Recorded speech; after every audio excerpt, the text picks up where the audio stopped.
abdi dhiifama naa godhi. Ela Dhiifama naa godhi. dhaggeeffadhu gaaffii duwwaadhaan injiniin jedhin kaa maal taate? Itti maaraan dhaggeeffadhu akkamitti? Abiriish sirrii miti sirrii haasaan jirtu bu'i. Eenyudhaati kana sirrii haasaa ibsi kaame? Bu'i baqa. Gabbu'i baqa laavira teettee macaafa maqaan balleessini akkanatti hidhatti haasaa jirtu. Sirreessiif yoo dogoggora qaba bu'ii situ buusaasa. Ibsi kaame ibsi kaa eenyutiin? Ibsi ati immoo eeyyee. Buusika. Macaafa kanatti immoo xureessuun sirrii miti iyyuu. Ani iyyuu hin beeku iyyuu. Gaafii ati gaafataatti iyyuu ani iyyuu hin beeku iyyuu. Aha atis hin beektu? Hin beeku Atis bu'ii kaa akkas taana. Sama dhaggeeffadhu. Maaliif bu'a? Maaliif teessama inni abuu wettee beetillee bu'ii kan beektu taana. Waan beekturra yoo ani hin beekne na barsiisuu hin dandeettu ati. Ani moo? Simboona. Simboona. Hin dandeessaa miti. Na barsiisuu hin dandeessaa miti waan ani hin beekne.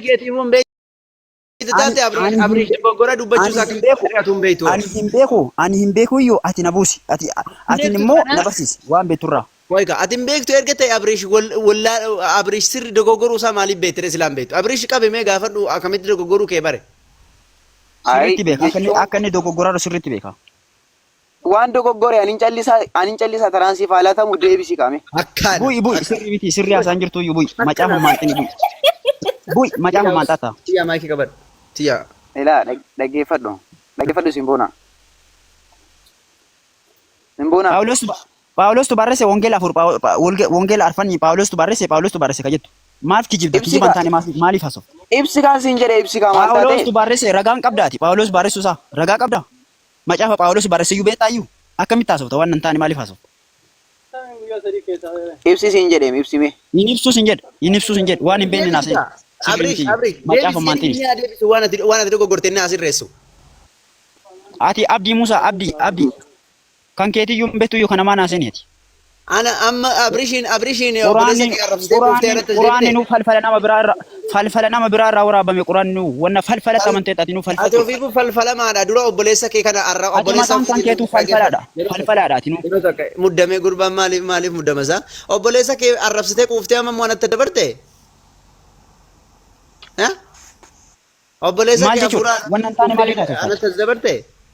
Waan hin taane maaliif haasofta siin jedhe waa'ee macaafa akka nama beeku. Dogoggorte siin jedheemi sirrii miti gabbuu sinaan jedheemi isa qabii ati ibsi jedhiin san haa ibsu dogoggora kee. Hin beektaami guutummaa macaafa sirrii beektaami ati. Macaafni maali akka ta'e eessaa akka inni dhufe hin beektaa miti. Waan na beekturraa naa ibsi siin jedhe ani hin beekuu siin jedhe miti. Waan beekturraa naa ibsuun ga'ee kan ta'e. Hin gaafattee miti. Hayyee na gaafattee macaafni abbaan barreesse hin beekamu. Hin gaafatte. Kiristaanii inaariin Simboona inaariinis nama sin arrabsini wanta si hin galle gaafadhume rakkoon qabu. Amantaan kan kee maalidha? Abriish. Deemi kan amantaa kooti sin gashuuti. Mee dubbadhu waanuma amma jette kana wanta si hin galle dubbadhu ibsi. Waan si hin galle gaafadhu. Jara waliin maaliif? Sirriitti waa'ee macaafaa sirriitti qo'achuu si gaafata beektaa? Ati jara waliin immoo akkanatti immoo macaafa xureessaa macaafa irratti waan argite ayatiin waan hin taane haasa'urra dhiisuu si wayya beektaa? Sirriitti waan ta'eef. Dhaggeeffadhu. Barbaachisu. Macaafa maanxoon sirrii miti si jedhe. Nama sodaataa miti. Phaawulos maal jedhe? Ani wangeelatti illee yaa'u jedhe miti Phaawulos. Anis ammas wangeelatti illee yaa'u. Nama karaa wangeelaatti natti dhufee wangeelaan qajeelcha malee wangeelatti illee yaa'u ila sii galee. Sila kanaatiif ati wangeelatti illee yaatu taanaani wanta wangeelli jedhu guutummaan guututti himtee. Sababa kanaaf wangeela arfannatu barreesse jedhe mure. Sababa kanaaf wangeela arfannatu barreesse siin jedhe mure. Moo jedhee barre. Isa miti yoo jette abbaa barreesse imi kaate. Phaawulos miti yoo jette ati imi ka waan abbaa barreesse imi abbaa barreesse. Waan qabataman qabne ka waan nan gaafa dhiyyuu naan deebisneen. Falfala nama biraatti immoo ati indoom abdii beektaa falfala nama biraa irraa waraabametti haasoftee amantee kaateetiin ati immoo macaafa uummata qabu hin beekne. Yeroo takka kiristaanonni Abriish atillee dhaggeeffadhu. Kiristaanonni baay'ee tas jala jiru. Musliimnoonni illee hedduu tas jala jiru. Wangeela nama barreesse baruu barbaadu waan ta'eef ati aga beetu ibsiteetta. inni ammoo ibsi kee sirrii miti dogoggora erga siin jedhe namni as 672 kun wangeela eenyu akka barreesse baruu barbaadu waan ta'eef ibsii jedhiin abrish ibsii jedhiin nuuf nu barsiisi jedhiin. Ko isuma jecha. Illaaffati malee Isuma jecha manammaa ila. Jajjabaadhu xinnoosi. Eewa. Waa'ee macaafa ni beektaa miti Abirish. Abirish qoy. Waa'ee macaafa ni beektaa miti.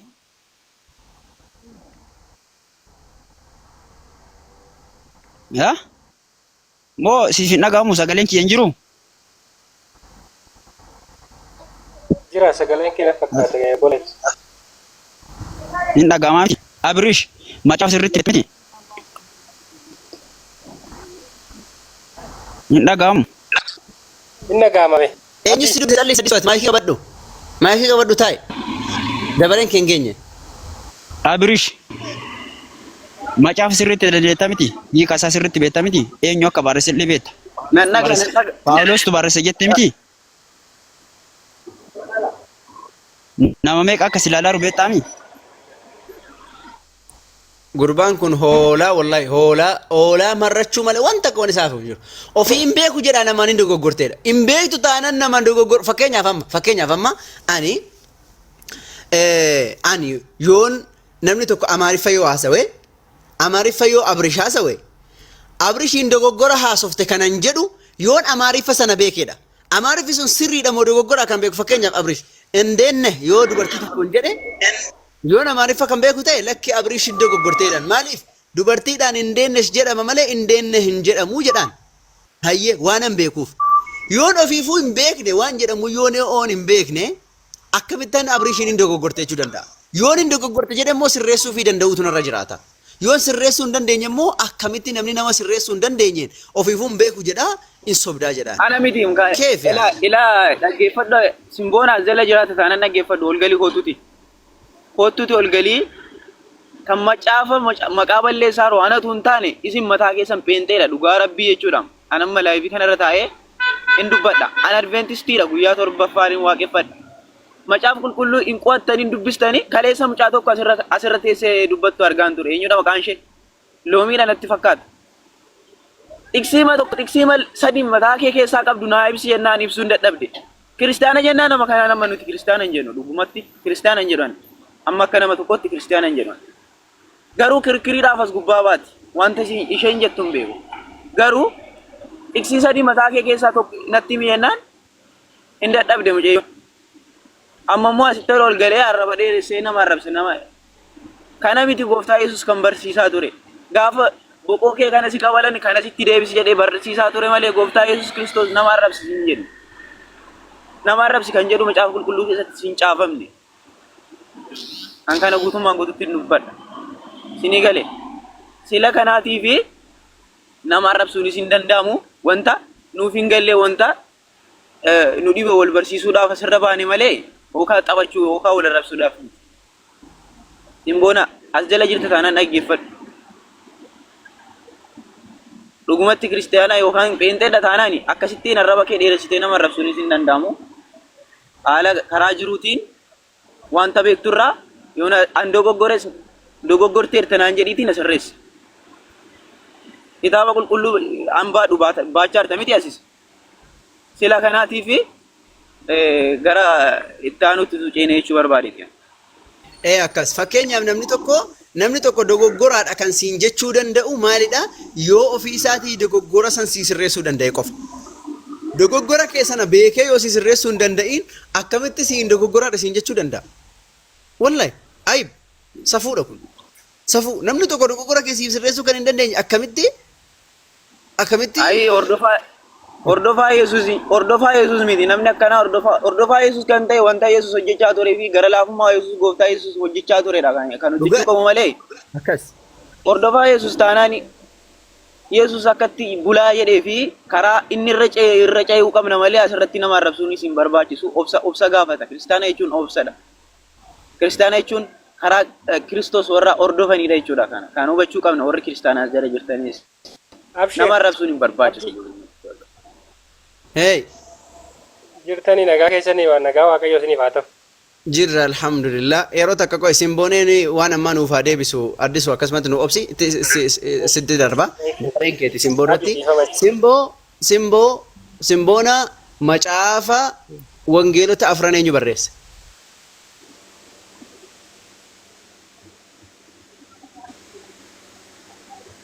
Simbotti. Na dubbisarta. Inni dogoggora erga jetteeti ati sirreessii fi wangeela afran eenyu barreesse? Wangeela Maatiyoostu barreesse. Wangeela Yohannistu barreesse. Wangeela Luuqaastu barreesse. Ragaa. Maarqoostu barreesse. Ragaa. Ragaan matama isaati. Ka Maatiyoos illee Maatiyoosuma. Ka Luuqaas illee Luuqaasuma ragaan matama isaati. Ragaa nuu kenni Maatiyoos barreessu. Maatiyoosimatu barreesse. Maatiyoos osoo namni biraa barreesseeti wangeela Maatiyoos jedheeti irratti hin barra'u ture. Ragaa nuu kenni sabarraa'uu bar nama barreesse siin jechaa hin jirru nuti. Sabarraa'uu osoo hin taane wangeelli Maatiyoos barreessuudhaaf ragaa nuu kennidha. Ragaa barbaanna. Macaafni mataan isaatiin ragaadha. Fakkeenyaaf Maatiyoos barreessee jennaan Maatiyoos jedhamee moggaafame miti. Osoo Maatiyoos barreessuu baatee namni biraa osoo barreessee jiraateeti Maatiyoos miti jedhamee barraa ture. Okay, ish. Tasaloniiqee barreesse? Maal san immoo hin beekan. Okay, hojii ergamootaatu barreesse? Ani hin beeku. Qorontoostu barreesse? Seera uumamaatu barreesse? Qorontoosin Phaawulostu barreesse. Tasalonqee. Qoyga. Maaliif Qorontoos jedhame eega Phaawulostu barreesse erga ta'e silaa maqaa abbaa sanaatti irra barreeffamaa jetti akkamitti Qorontoos jedhame akkamitti Phaawulostu barreesse tare? Qorontoos maqaa namaa miti saniif. Okay. Seera uumamaatu barreesse? Seera uumamaa jechuun maqaa miti. Sunillee siif hin galaami maqaa namaati miti. Maqaa namaati miti? Maal jechuun? Seera uumamaa jechuun maqaa namaati. Maqaan kun kennu nabi. Kan abbaa barreesseeti jettee ate. Kan inni ittiin waamame kan abbachitti barreesseeti. Erga akkas ta'ee seerri uumamaallee seeruma uumamaa barreesse ka. Lafti maqaa namaati qoy. Lafa jechuun maal jechuudha? Lafti maqaa namaatiin jettaa tamma. Lafa jechuun lafa. Lafa jechuun lafa miti. Seera uumamaa jechuun maal jechuudha? Maqaa namaati. Seera uumamaa jechuudha. Seera uumamaatu barreesse akkamitti jettareeti? Maatiyoos jechuun maqaa namaa kan gala. Maatiyoos maaliif achirra barreeffame maqaa isaa waan ta'eef abbaa barreesseet achi barreeffame. Xayyee akkas eega inni irra barreeffame. Abbaa barreesse waan ta'eef achirra barreesse. Bakka seera uumamaas immoo seera uumamaa barreesse ka. Seera uumamaa jechuun maal jechuudha? Kasaan beektaa miti. Seera uumamaa jechuun seera uumamaati jettee miti. Seera uumamaa jechuun seera uumamaati miti. Maatiyoos jechuun maqaa namaa akka ta'e hin beektu ture. Seera uumamaa jechuun seera uumamaa erga ta'eeti. Maatiyoos jechuun maqaa namaa miti. Maatiyoos jechuun maqaa nama qofaaf kaayame wanni jedhu hin jiru. Nama qofaaf kaayame? Maatiyoos maqaa namaa qofaaf ta'a wanni jedhu hin jiru. Maqaa namaas ta'uu danda'a waan biraas ta'uu danda'a. Fasaamii eegee bulee. Naarrabsu jirtaayi. Haganuma beektaa maal jechuudha? Eshi abbo. Haganuma kanuma si barsiisa maal duwwaa kootta. Maal kootta qoy wanti ati kootu kuni namaaf ammoo. Qoy rakkoon qabu. Eebbifame. Udatee taa qoy. Udatee taam. Amantiin kee kana si Kiristoos kana si xahaara na balleessite beektaa? Kiristaanummaan kanuma. Maal jechuun kiristaanummaa jechuudha? Okay. Kristaan rakkoon qabu dhiisaa sin gidduun galina. Okay. Macaafni kee nama arrabsisiin jedha.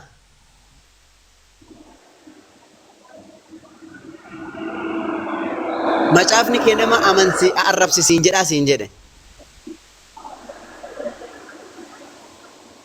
Dubbadhu ka. Dhiisaa sin ijoo dhiisaas. Faayidaa qaba namni nama arrabsullee bu'aa qaba dhiisaas. Bu'aan qabu seetanii miidhaan qabu bara bu'aa qaba malee. Simboo. Simboonaa maaf arrabsitaa? Bayni argitanii argitanii akkatti nama arrabsan jechuudha. Hayyee amma gara addisuu darba abrishin ati na obsi inshallah. Abdii maal jedhaa beektaa Oromoon sombillee tokkochumatu foona jeessa jedhama beektaa? Dhugaadha. Kiristaanni maqaan kiristaanaas akkas miti nama arrabsus miti as keelattis koomentiin barraaru kiristaanni warra arrabsoodha maal jedhu. Garuu nuti warroota Kiristoositti amannee warroota gooftaa Yesuus Kiristoositti amannee nama arrabsuu miti utuma nudhaaniyyuu warra deebisnee hin dhoofnedha nuti. Siigalee akkasitti barsiifamnes akkasitti barsiifnati. Siigala miti. Dhugaa dubbachuuf adventistiin nama arrabsitu. Dhugaa dubbachuuf adventistiin nama arrabsitu. An argeen beeku adventistii nama arrabsitu. Warra kaani malee adventistii dhugaa dubbachuuf adventistii nama arrabsitu argeen beeku. Thank you galatoomi. Ayyee sitti deebi'a Abrish kiyya. Xiqqoo gurbaan illee miira keessa illee waan si galchee fi xiqqoo walitti deebina. Ati akkasuma nama hiika qabadhu naa obsi daqiiqaa muraasaaf tole.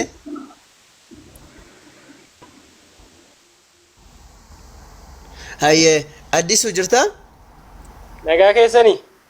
Nagaa alhamdulillah akkam jirta ati fayyaadha? Nagaadha akkam meesin? Nagaa jirra baga nagaan dhufte obboleessa kiyya. Isinirree baga nagaan na hidan wallaahi. Noori maal ajajabnu buna moo shaa'ee? Warnuma das hin jedhe dhugaa. Okay, Oromoon nuuni aannan namaa qicaa. Aannan namaa qicaa? Oromoon aannan namaa qicaa iyyee. Aannan kana beektaa isaanii ammallee hin dhalle. Eeyyee. Shaalla aannan gaafuma isaanii dhaltee dhufta amma bunumaaf shaayee keessaa filadhu. Akka shaayii haa ta'u. Ayyee. Shaayee akkamii soogiddaan moo duwwaa dhugda? Hayi duwwaadha. Soogiddaan barbaachisu? Barbaachisu. Ayyee. Ati ortodoksii moo pirootestaantiidha? Ani kiristaanas. Kiristaana keessaa ortodoksii moo pirootestaantii? Ortodoksii. Ortodoksii waan gaarii. Ortodoksii akka waaqayyo meeqa waaqessita addisuu? Tokko ka. Waaqayyo tokkichaa? Waaqayyo tokkichee. Tokkichi sun eenyu abbaa moo ilma? Abbaadha malee. Abbaadha salaam. Ilmoo? Ilmi hoo? Ilma hin qabu abbaan sun? Qaba malee. Qaba ilma. Ilmi isaa maal jedhama ree? Abdii gaafii kana waan natti baay'istee. Sirra laaffisu? Eeni. Ani garuu kiristaana dhugaa waaqa. Naa gale akka kiristaana taate naa galeetiin jira. Sirra maal si gaafadha laataree akkasitti. Ati mee waan islaamummaarra na gaafattu qabdaa? Dhugaa rabbii ani islaama dhugaa dubbachuuf taanan islaama maxaabii tokkon jaaladha. Maaliif jennaan islaama ayyaana islaamaan jira waan ta'eef yeroo baay'ee hullumti kiyyarree hin jiran beektaa hullaan kiyyarree islaamaa bakka dhugaa rabbii ani baay'ee tokko natti tola baay'ee tokkon jaaladha dhugaa. Islaama jechuun nan kabajaa bakka amantaa isaanii nan kabajaa amantaa koos nan kabajaa. Wallaahi bakka amantaa islaamata irratti jeequmsi tokko hin barbaachisu. Yaa salaam. Wanta ifan an taane keessa sitti muu tokko abdii. Eeyyee natti hime. Amantaan beenteessa jedhamu kun amantaa waa'ee barreessa doon taane harka namaatiin kan barraa'edha beekta. Shakkii tokko hin qabu kun beekamaa. Sirriidha dhugaa rabbiiti. Na jaalattanis na jibbitanis warri jala kanas jirtan nama 700 jirra nama 743 jirra na jaalattis na jibbitan amantaan beentee amantaa namni barreessedha. Dhugaadha kun. Waan tokko waan shakkii hin qabne kun. Jaallattanii jibbitanii kun waan beekamaa. Waan beekamaadha. Amantii waa inni uumee kenne jalqaba amantii kiristaanaa amantii musliimate kanan beeka dhugaa rabbii. Taabbaatu. Eeywa akkanatti itti himi kunoo. Kanan beeka abdii. Na jaalattis na jibbitu sabdii. Reenxeen kun guyyaa keessa dhufteemi? Nagaa qabda ragaa wajjin haasa'imee addisu dhiifamallee naa godhe gidduudhaan galee ragaa wajjin haasa'e akkasitti. Ragaa xiqqoo illee gaafannaa qo'imee Abrish hin gaafannaa rakkoon qabu ragaa sii gaafadha anuu sii gaafadha rakkoon hin jiru. Ani kan jedhu addisu pheenxeen kun guyyuma keessa dhufteemi? Guyyaa keessa dhufe mee abdii amma hogguma sitti fakkaatu jalqaba amantaa maalitti jira mee hoggaa sitti fakkaatu? Jalqaba kan jiru musliima kaa maal taate Abrahaam faa Museen faan akkasumallee. Wallaahi dhugaarra buraase namarree warra musliimaa. Akkana waan siin jedhu amma jarri macaafa 81 irraa irriftee 66 goote bar dhageessa taat. Isaan hojjaa isaaniiti. Man amma ataka keetitti amma isaan guyyaa keessa kana dhufanii sanuu macaafa 66 godhanii mootummaa waaqayyoo hin galu jettaa akkanatti macaafa irraa hirrisanii. Galani dhugaa rabbi. Galan. Si ol galuu reedhaat. Wallahi harka seetan aggaru malee harka waaqayyoon galan. Maal macaafa irraa hir'isanii akkamitti mootummaa waaqayyoo gan sanuu bara haadhallee hin gananii baraadha waaqayyoo hin didanii baraadha waaqayyoon fudhatanii baraadha waaqayyoo haadha waaqayyootiin jedhanii ni bari hin kabajallee laatanii fi hin sagadanii fi. Haati waaqayyoo dubroo Maariyaami waan ta'eef ishee hin kabajanii dhugaa rabbi. Hin kabajan akkamitti namni haadhaan kabajne ilmaaf akkamitti namni kabaja laatamee osoo haadhaan kabajin. Haati waaqayyoo ergamtuudha jedhanii dhugaa waaqayyoo. Wayne du'aalleen kaana jedhanii isin du'aa kaatetti jettanii amantuumi? Duutee du'aa kaate ishiin? Isheen hin duune. Hin duuneeyyuu? Ilmatu du'e malee. Isheen hin duune. Eessa jirti ree?